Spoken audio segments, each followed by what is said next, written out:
Welcome back, guys, on my YouTube channel. I've been away for a bit because unfortunately I had a very bad injury to my knee, got surgery, got transplanted a tendon, had 3 broken ligaments, but this is all another story. Today I'm very excited because I managed to complete this KTM 890 2023 model adventure bike build. This is also a new kit. It has features of the previous 790 890 Rebel X kit, but clearly for the shape that is different of the 890 2023 model, we had to redesign completely the side panels, also the dashboard bracket. But with no further ado, let's get onto the build where I'll tell you exactly what we have installed on this bike. This is a bike built for a KTM official dealer. To start with, the most evident modification is the installation of the tower and of the street legal headlight by Hella. This completely changes the look of the bike, but also it gives you the chance to install, like we did, a Carpe Eater tablet or any other tablet or GPS device. You have also an extra space for another RAM mount, for a GoPro, or whatever you want to install on the tower. The tower is fully plug and play and has a slightly reduced weight compared to the OEM headlight tower assembly. I think it's about 300 or 400 grams lighter. The Nav Tower has all the features that all the Rebel X Sports rally kits have. So other than placing different devices, in this kit is included this C bracket that lets you also adjust the tilt angle of your device and lets you also adjust the height. You can bring it up or backwards. Then we have the OEM dashboard placed in a position where you can have both screens have exactly the same tilt angle, but if you want also this can tilt the angle. On the side of the tower we have the 2 USB quick charge ports with the voltmeter display, even though the voltmeter you have it also on the OEM dashboard. On the other side of the tower we have our classical 6-way fuse box used by also factory teams. This lets you have all the power connections all on the tower. So with this kit, no need to run any wire to the battery. Everything is just wired here and utilizes the OEM wiring harness. The cool feature of this fuse box for those that are new to the channel is that in case you break a fuse, you'll have an LED error light turn on and you'll know you've broken a fuse. So very easy and quick to change. Then behind the headlight we have a tool bag compartment which is used for multiple purposes. You can put your rain jacket, you can put toolbox, or you can put the e-retrack or whatever. Then we have the OEM turn indicators that are mounted on the tower behind the windshield. In this way, when we are riding off-road, they're really well protected, so no risk when crashing of breaking them compared to having them external. But if you wish and you live in a country where the requirement is to have the turn indicators external to the windshield, you will be able to simply do it by placing them somewhere, drilling a hole on the side panels and placing them on the side panels. Always for those that are new to the channel, I'll quickly explain the windshield, the purpose. We have this special windshield that is off the KTM Rally Replica, so the same factory bikes that win Dakar, and this is designed to deflect the wind to the side, so it improves the aerodynamics of the 890, since the wind won't go on top of your head but will go and deflect to the sides. This windshield has been placed exactly at the same tilt angle and height position as the Rally Replica, which was 3D scanned. In this way we get the same aerodynamics with some tweaks.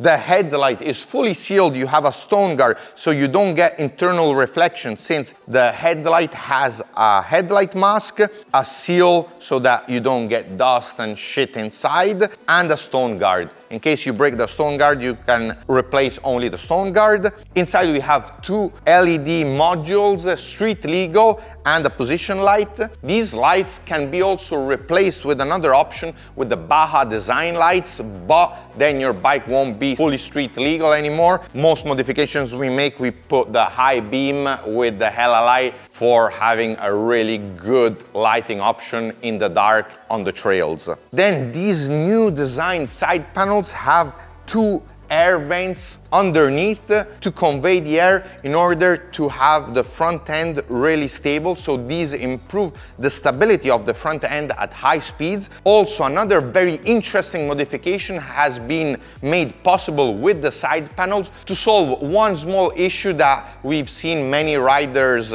speak about, and it's the hot air ending up on the legs of the rider. But now Giacomo will go on the other side, so I'll manage to show you this feature. On the OEM KTM 890 Adventure, as it comes out, you'll see that here there is a big gap which remains open, and this is what's causing then the air to go on your legs and to be very hot, especially now in summer. With these side panels that we designed, we closed all here, which not only helps the fact of not having the hot air blow on your legs, but also in case of mud and dirt, you won't have a lot of shit going inside here, because with this part being opened, and in very muddy conditions, you'll have mud build up here, which will also be difficult to clean. So in this way, we close all the gaps from the side panels to add stability also to the tower, having these pieces bolt all together.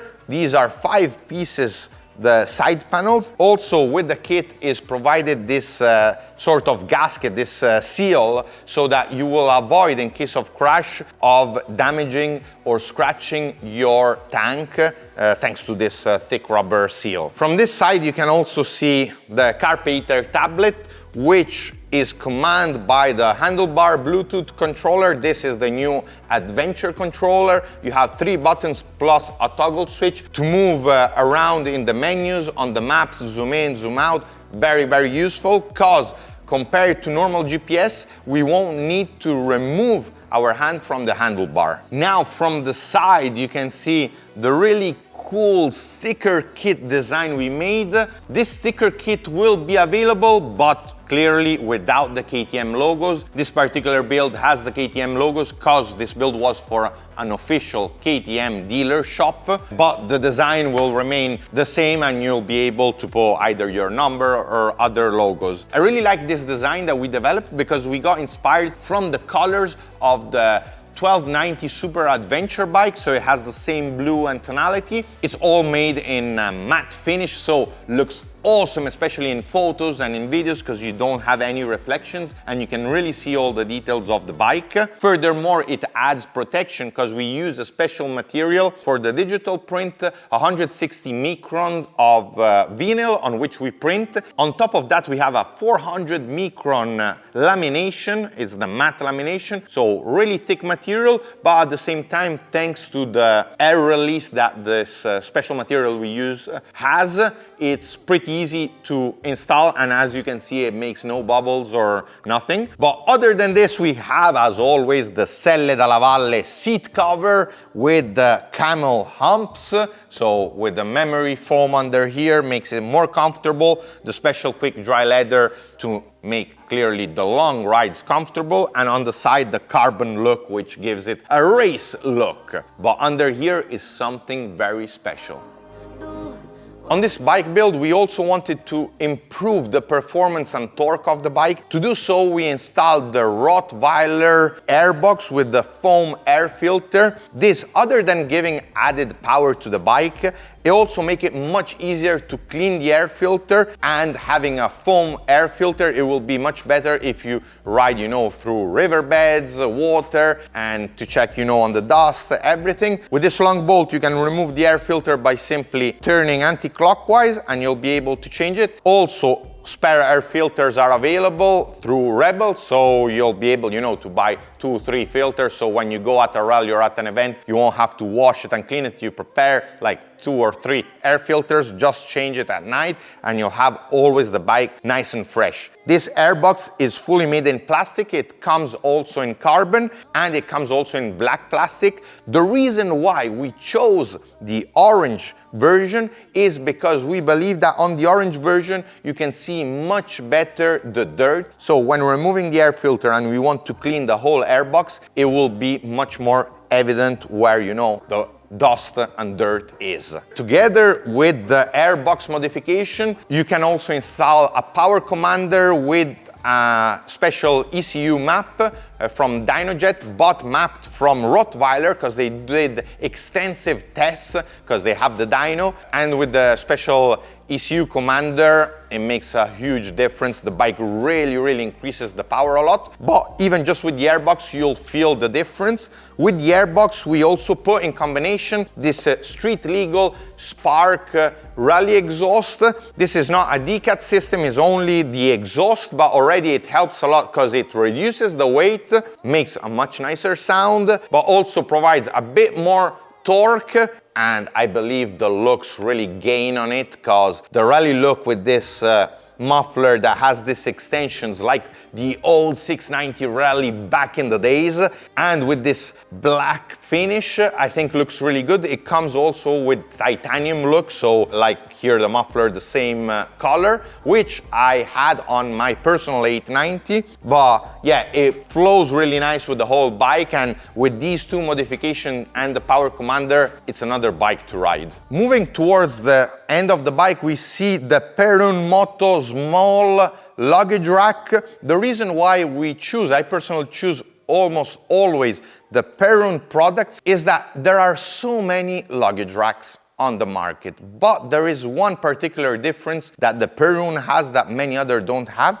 which is how the holes are cut, because most of these luggage racks are only laser cut and tend to have sharp edges that on the long run can rip or destroy the ties of whichever bike you put. The Perun Moto is laser cut, but then it's CNC machined so that all the edges are nice and smooth at an angle. This will mean you'll never tear any of the ties you put any bag on here. Makes it very nice and smooth. Also has powder coating, which is available in different colors, and the position of the holes I believe is very smart, and you can fit plenty of different bags that are on the market. In this case, we also removed the handles because this bike will be used for single use and not to go into. The luggage rack follows the design of the rear fender, so it doesn't look something bulky or out of the way. It just makes the whole bike look nice. But then another feature that practically everyone always asks is the license plate holder. The OEM ones in plastics are always bulky, very big, not very nice. In this case, we went for the Tualcom. Tualcom is an Italian company that makes also rally kits, and I know personally the owner, Mario. I really respect Tualcom and their products because on the rally market you have so many companies just copying each other and copying me. But Tualcom and Mario really puts a lot of passion in his products. He doesn't copy anyone, so he has his exclusive line, and he's really careful to details, from the powder coating or anodization to the way the holes, the bends are made. So someone I really respect, and I'm happy I was able on this bike build to feature one of his products, and this is the license plate holder. Done very nice, slim, easy to fit your license plate, and makes the bike look less bulky. This license plate holder is also available in orange, but we went for the black so that it could blend in with the Perun luggage rack. Now the license plate holder is without the license plate. This is designed for the European license plate. It's placed at the right angle, so you won't have to worry. This is street legal, and if you get stopped, you won't have to worry to get a fine, whereas there are some license plate holder which you can tilt the angle, very nice and useful, but you always have to be careful to place it at the right angle in order to avoid any fine. Moving on to the lower part of the bike, we have this KTM Power Parts bash plate and radiator grille. These come from KTM just in gray raw color of the aluminium. We powder coated them in a matte black, both grille and bash plate. We believe it looks a lot better because it just blends in with the whole design of the bike. But yeah, this is a KTM Power Parts catalog product, just with a different powder coating. Same goes with the bike side stand, where we added this KTM Power Parts footprint. I don't know how you call them now, it doesn't come to my mind, but practically this enlarges the footprint of the bike stand in order to have more stability, and when you're in conditions like sand, you have a bigger surface for the bike to lean on. This was, I think, in orange, but as with the bash plate, we powder coated it in matte black. Last but not least, we changed the handguards and we went for these rally handguards. These are the same handguards that the factory team uses at Dakar Rally, and we had a special production made for us in full orange. These add better protection to your hand, but also in cold conditions, they protect you more from the air. So they're a nice upgrade. Furthermore, they are in full plastic, not in metal. You know I hate handguards that have the metal bars because I believe they are pretty dangerous. These are in plastic, so they can absorb better any impact without having your handlebar get bent. And I think they look very nice, and you have a lot of space even to play with graphics and logos and whatever. I really hope you enjoyed the video, that you like the new kit, all the designs and all the features we packed this bike with. I'm super excited because I'm building a very, very special Yamaha Tenere 700. This will be a bike build that will be unique in the whole world. It will be super special. You'll never see another one like this, but this is only the beginning. Stay tuned. Be sure to subscribe to my Instagram to see while I'm making the builds. If you want, live content updates through my stories, be sure to subscribe to the YouTube channel, and I'll see you in the next one. Ciao!